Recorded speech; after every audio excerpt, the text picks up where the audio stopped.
Ayan. So puntahan po natin mga kababayan itong panghuling bahagi ng ating Hi ka Eric watching from UK. Magulo ang bansa kasi walang alam ang presidente kundi at hindi niya alam ang mamuno ng tama. Marov versus ngayon lang yata nangyari na pinakialaman direkta ng NAPOLCOM ang PNP at ng DILG at ang mga revamp sa senior officers ay kanilang pinakialaman. Reverse talaga, Marov, no? So ito po, may binabanggit si Congressman Toby Chanco. At dito ay nagkaroon ako ng rejoinder, mga kababayan. Kasi binabanggit niya na for the last 3 years, ang budget po ay kinakatay, dinadaya at ginagawang sindikato nila Martin Romualdez. Ngunit pinabayaan lang ni Marcos. Pagdating sa kanya, pinipirmahan pa rin niya at nagiging General Appropriations Act.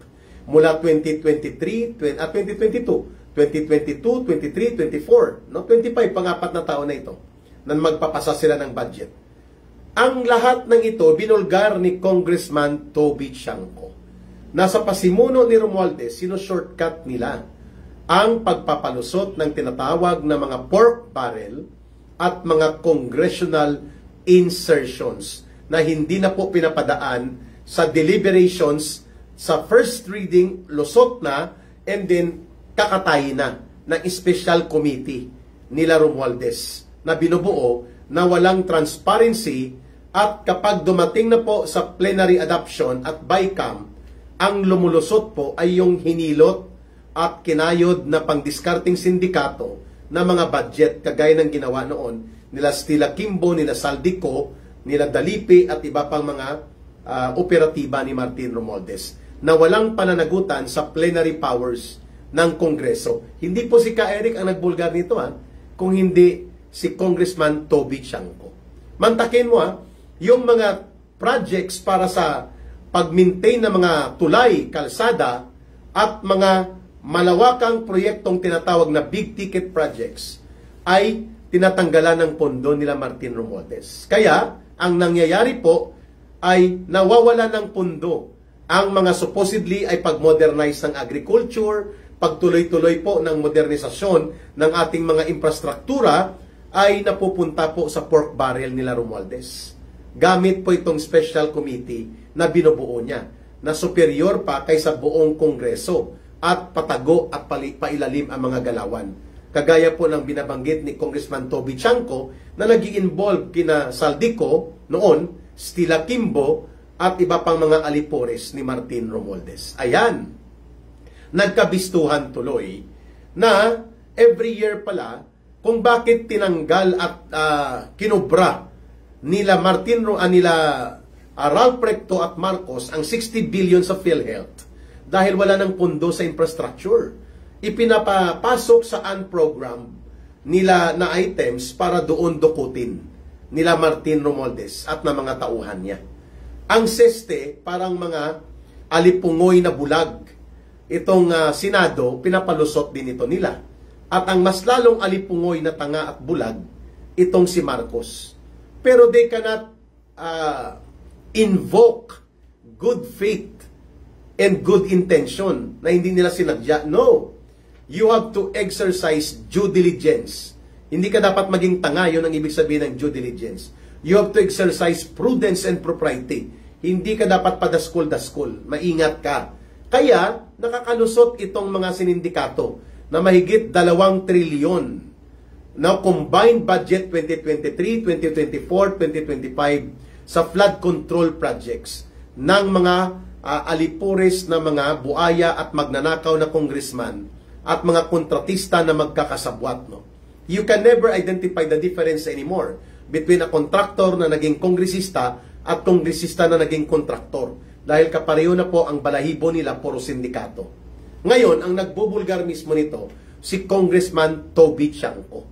At dapat, ito, kung totoo na hindi involved at nakikinabang si Marcos, edi inutusan dapat niya ang kanyang finance and economic team managers at mga grupo ng kanyang eksperto na busisiin at bantayan ang budget. Wala Mga kababayan, At tuwang-tuwa pa si Budget Secretary Pangandaman nang tinon-over nila ang National Expenditures Program kay Martin Romualdez na siyang magdadala doon sa Kongreso. Kalukuhan. Parang sinabi niya, birahin mo na, tirahin mo na upang maipasok ng pagnanakaw nyo. At papipirmahan natin yan sa darating na Disyembre kay Marcos. Kalukuhan talaga, no? Mga kababayan. Kaya sayang lang kung hindi po ito paninindigan ni Congressman Toby Chanco at mag-privilege speech siya and then magpadala siya ng kanyang letter of memorandum to the President, warning the President na ito nga ang nangyayari. Kung seryoso si Congressman Toby Chanco at hindi lamang ito dahilan na nagkaroon sila ng girian ni Martin Romualdez dahil nagkaroon pala ng plano sila Marcos noon na si Martin Romualdez ay papalitan ni Toby Chanco at na maging Speaker of the House, no? Dahil bagahe po si Martin Romualdez. Subalit hindi po ito natuloy, mga kababayan, sapagkat mukhang malaki ang implikasyon na ipapasabog ni Martin Tambaluslos ang lahat ng baho ni Marcos Jr. simula nang ito ay kanilang tinulungan nila Lisa Araneta na makalusot sa Napoles PDAP scandal na na-involve si Marcos Jr. With the amount of 120 million pesos na hinilot at inariglo pala ito nila Lisa Araneta at nila Martin Romualdez. Ayun. Kaya hindi siya makapalag, no? At ang nasasakripisyo po sa ganitong uri ng pangungunsinti at pakikipagkutsabahan ni Marcos sa kanyang pinsan ay ang buong bansa. Mantakin natin, mga kababayan. 20% hanggang 25% maximum ang budget natin simula nang umupo si Marcos at si Romualdez na pupunta po sa pagnanakaw. That is a minimum. Hindi pa kasama ang mga kickback sa mga pork barrel na ipinamumudmud ni Martin Romualdez para magkaroon ng bribery, panunuhol sa mga kongresista, mga mayor, governors na gusto niyang kontrolin in a projection of blind loyalty through money na scheme. At in preparation yan sa 2028 na ambisyon ni Tambaluslos na maging Pangulo ng bansa. Lahat ng ito ay mabuti ay ibinulgar at kinumpirma ni Toby Chanco. Kaya dapat magkaroon na ng motu proprio investigation laban kay Martin Romualdez. At the same time po ay dapat sipain na ni Marcos ito, si Martin Romualdez, kung ganito na kalala at ganito na kalantaran ang mga pagbubunyag na very seriously affecting now not only the fiscal management o yung pagprotekta ng kaban ng bayan at pundo ng mamamayan, kundi ng integridad mismo ng institusyon ng Kongreso. Martin Romualdez is the worst to become a Speaker of the House sapagkat ginamit niya na balasubas at tinarantado ng turutodo ang House of Representatives. May mga tuwadcom, tricom, comcom, at kung ano-anong mga congressional insertions, ibinalik ang pork barrel sa ibang pamamaraan, subalit the same ang epekto at pinalagana po ang sindikato na operation sa pagpapalusot ng hundreds of billions of pesos to trillions of pesos para kulimbatin nila sa pamamagitan ng diskarte sa budget proceedings. Yan po ang pinaggagawa ni Martin Romualdez. And we do not believe that Marcos is innocent or does not know anything about this. Dalawang bagay po yan, ano? Nagmamaang-maangan dahil nakikinabang naman talaga at nagbubulag-bulagan dahil konsentidor at kasabwat talaga. That, kung saan dalawa doon, pareho lang po negatibo ang impact sa taong bayan.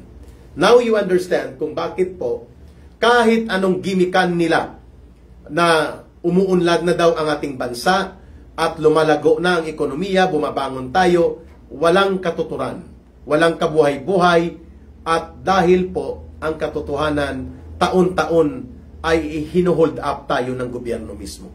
At ang pasimuno ng hold upan, si Marcos, ang kanyang asawa, at si Martin Romualdez na kanyang pinsan. Sapagkat there is no clear and tangible efforts on the part of Marcos na ipatigil ito. At kahit ano pa ang gimmick sa flood control investigation, ang lahat na yan ay for a show. Gimmick at publicity lang yan. Para mapagtakpan ni Marcos ang lalim at lawak ng panunumbalik ng monumental restoration of corruption and plunder under his watch. Kaya nga may kanta noon ang isang social activist, singer-composer na magaling na si Gary Granada. Isa po sa kinompose ni Gary Granada noon ay ang Kantang Bahay, na isa po yan sa nagmulat kay Ka-Eric nung kabataan ko kung bakit napunta ako at naniwala noon sa CPP, NPA, NDF dahil dito sa mga social reality songs na sinusulat at kinakanta ni Gary Granada. Yung isang lyric doon sa line ng Bahay ay ang title Bahay, pinagtagpi-tagping basurang pinatungan ng bato, hindi ko maintindihan bakit ang tawag sa ganito ay bahay, habandong sa isang mansyon, halos walang nakatira. Yon, maganda po yun, tungkol yan sa kalagayan ng mga kababayan nating nabubuhay sa basurahan at sa urban poor situation. Nakagaya ngayon na nananatili pa rin yan ang katotohanan. May kanta si Gary Granada na ang title ay Hold Up. Ang spelling niya Hold Up, Pilipino no Pinoy colloquial. H-O-L-D-A-P, Hold Up. Ang isa sa mga line doon ay Wawi, Rosana Pai Puentes, cheers. Pamilya po namin ito sa New Zealand naman. So yung line sa Hold Up na sinulat ni Gary Granada ay ganito po. Nanakawan na at na-hold up si Juan, ngunit ang nagnakaw pa ang pinasalamatan. Nabaon sa utang ang bayan ni Juan, ngunit ang nagnakaw pa ang nasa pamahalaan. O, diba? Tugmang-tugma. Then ang second stanza niya, nanakawan na at na-hold up si Juan, ngunit ang hold upper pa ang nasa Malacanang. Tugmang-tugma, dito sa Revelations na ibinalgar ni Congressman Toby Chanco. Cheers, Wawi Jones! And kamusta si Hannah Bro and Che Jones at si Biggie Jones? Maraming salamat at kayo po ay patuloy na nakikinig at nanonood kay Ka-Eric. At sabi ko nga kanina, I may be having erratic schedule in the next 2 days to 3 days, but next days po, mga siguro, pag nag-stabilize ang schedule ni Ka-Eric ay 9:15 in the morning, 9:15 in the evening, or basta twice a day. Mayroon tayong live na talakayan. Mustafa Ricardo Bansel, baka kaya hindi matanggal ni BBM si Romualdez dahil may sekreto at may mga ebidensya sa kanya. Malalim. Malalim. Sabi ko nga, dalawang bagay yon, pareho negatibo. Ayaw niyang ipatigil dahil nakikinabang. Ayaw niyang ipatigil dahil from the very start, kakotsaba talaga siya.